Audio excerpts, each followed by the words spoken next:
Fox News alert, brace for a long battle with ISIS. That's the new warning today from President Obama's former Defense Secretary Leon Panetta. Panetta taking aim at the White House for a second time in 1 week, now saying the president's leadership and policies has set us up for a very long military engagement. Listen. I think we're looking at kind of a 30-year war kind of history here in which it's going to take a long time to be able to go after these elements. We're looking at 3 decades of military involvement. Pete Hegseth on that just a few moments from now. First, though, a major shift in tactics in the fight against ISIS. The military now sending Apache attack helicopters into combat for the first time since the airstrike started about 2 months ago. Good morning, everybody. Hope you had a good weekend. A lot to catch up on this Monday. I'm Bill Hemmerman. Welcome here to America's Newsroom as we kick it off. Morning to you, Martha. Morning there, Bill. Hello, everybody. I'm Martha McCallum. So this new strategy raising serious questions about whether airstrikes alone are still doing the job. Now you've got a key Syrian city dangerously close to falling into the hands of ISIS. The battle for Kobani, which is near the Turkish border, going on now for more than 2 weeks. ISIS fighters closing in. It's looking more and more likely that they will soon claim victory. Senior Foreign Affairs correspondent Greg Palcott is on the phone. He is on that border of Turkey and Syria. Greg, what can you tell us today? Martha, Bill, there are reports the black ISIS flag is flying over a building on the eastern side of Kobani. We've seen the image. We can't confirm that. We can confirm we've been watching a lot of heavy fighting there on the eastern side of the city, and we can confirm that fighting has continued today. Take a look at what we saw.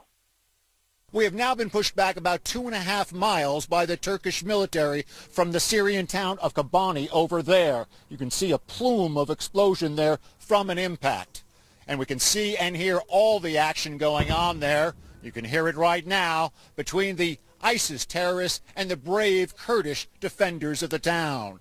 And as we watch all this action over there, we're also watching some tanks of the Turkish military lining up over on that side, on that hillside, with their turrets trained on the town, ready to move in if they decide to. Again, fending off the terrorists by what we estimate something like 2,000 to 3,000 of those Kurdish fighters, as well as family and supporters. We also estimate with weapons light and ammunition running low, they are in a desperate way. We're getting reports, too, that, in fact, there was over the weekend, a female Kurdish suicide bomb attack against ISIS.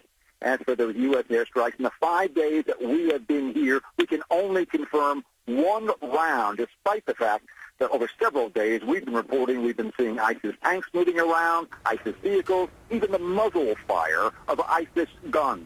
And as for those Turkish tanks, we can say that they are indefinitely in defensive mode. The shells have been flying around us on the other side of the border. Whether they'll be offensive is another question. Turkey still seems to be very reluctant to get into this fight. Martha, Bill. Greg, thank you very much. Greg Palcott. 3 parts of this battle right now where Greg's reporting here, the Turkish-Syrian border, the town of Kobani, where ISIS, even though the U.S. airstrikes have been hitting them for the last couple of weeks, have actually gone on the offensive in that town. Over here across the border into Iraq and Mosul, where the United States has given a lot of support so far to the Kurdish rebels fighting and trying to control the northeastern section of Iraq. And now the attention will go toward the capital city of Baghdad and also the Sunni Triangle, Tikrit, Fallujah, Ramadi. There's a long question right now and a big debate as to how we can recruit the Sunni tribal leaders back on our behalf and back on our side to fight back against these ISIS terrorists on the ground. They're a big, long piece in the Wall Street Journal. Highly recommend you checking it out earlier today. In Syria, I think 80 strikes so far have hit the ground. Check out some of the quotes. The strikes are useless so far. Another individual says the airstrikes have been lamer than expected. ISIS is changing their strategy. They're moving around in much different ways right now, and we'll see whether or not our strategy can change with them. Yep, more on Leon Panetta, who said that the president should never have ruled out boots on the ground in this situation, and that's looking like something that may be needed. So we'll talk more about that coming up. And meanwhile, the parents of Peter Kasich, the U.S. Army vet and aid worker held by ISIS, have released a heartbreaking letter written by their son earlier this year. He said that he was, quote, scared to die, but if so, he wanted his parents to know that he died while helping those who were suffering. His father understands where his son is coming from. The driving force in our family has always been to serve others. Our son comes from 2 long lines of teachers and humanitarian workers.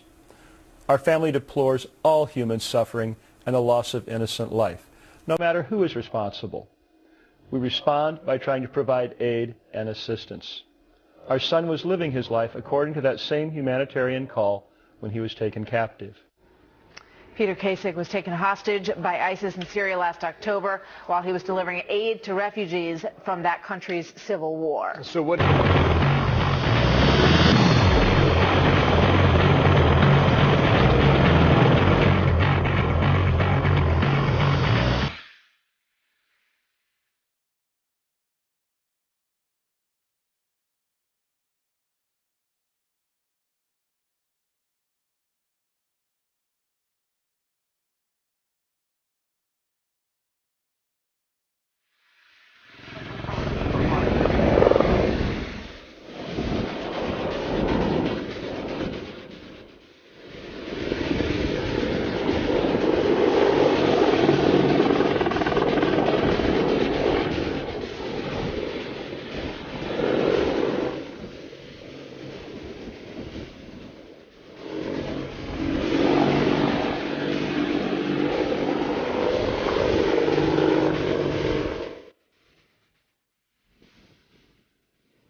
Firing.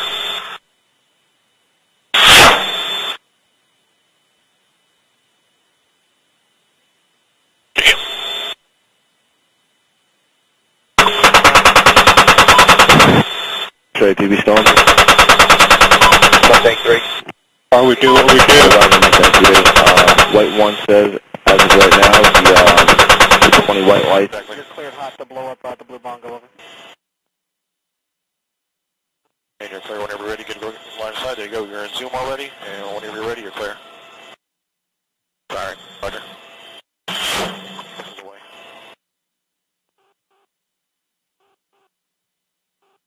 Good impact. Good impact. Target destroyed. Roger. Rolling.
Roger, target marked by Islip.